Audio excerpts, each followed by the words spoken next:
inspiring guitarist. I've watched in some of the guitar instructions and places on YouTube where instructors will try to teach uh, students about more than one way to play a chord. Probably the most common thing you've seen is the G chord, where many, teach it like this with the first, second, and third finger, and then some will encourage you to play it with the second, third, and pinky or fourth finger. And then people are like, well, why would I want to do that? I don't need to do that.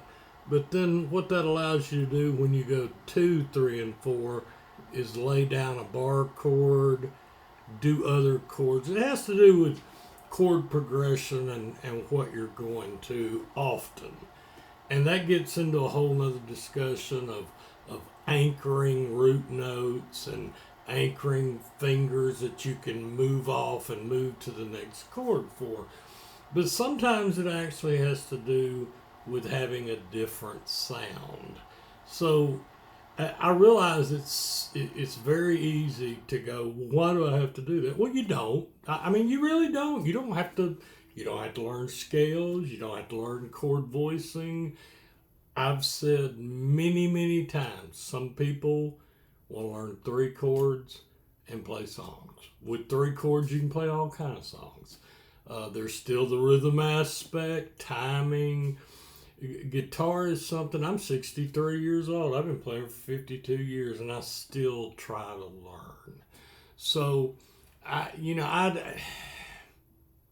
some people get real arrogant about what's right and what's wrong, and I'm just not one of those people.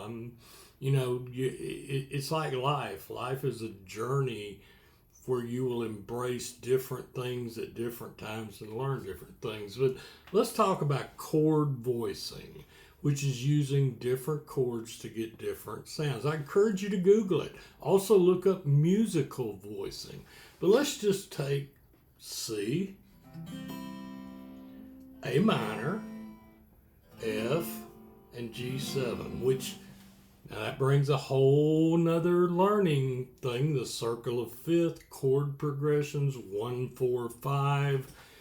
Keep exposing yourself to the different things in guitar.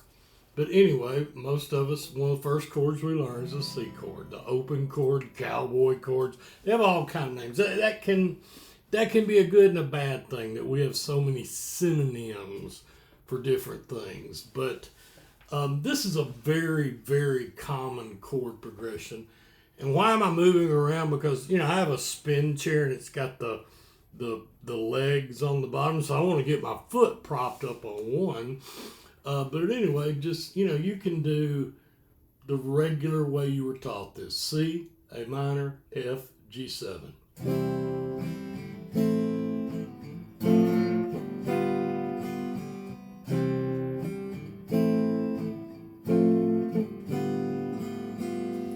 And that's fine.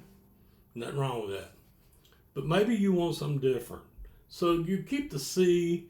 Now you can change the C. I mean, you can move up and drop in the pinky right there. That you can always vary a chord slightly. Sometimes you can't, but well, you always can. What you're going to get, is a whole other thing. But so you keep the C the same. You keep the A minor, but then you change to a bar chord F, and then you change the G7th from here, which is commonly played for ease, with a pinky on the first fret, first string, and then they pull the thumb up to make that G7.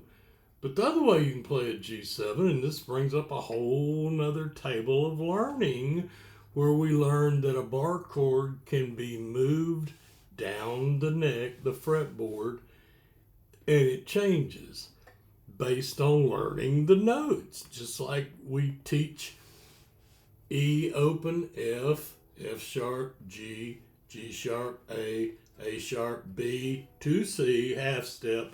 There's so many things we can learn. So let's go back to what we were talking about. So we're going from a G7 to a bar chord G7, and we're coming from the F. So all we have to do to make that G7 is slide 1, 2, and lift up the pinky. Now, why would you want to do that? Well, you're going to get a different sound, but you're also going to be able to do something that you really can't do with the normal C A minor F G7. So see if you can figure out what I did, what sounds differently, and kind of keep an eye up here.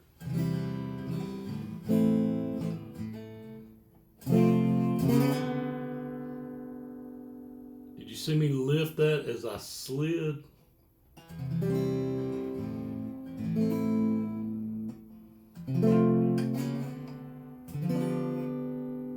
That can give you a whole nother sound. So there's often a reason why we learn additional things. And I understand it may be overwhelming. You may not want to fool with it at where you're at, or especially if you're in a beginning state, or, and you can, I don't want to do that. That's fine. All that's fine. But understand, there's always something to learn.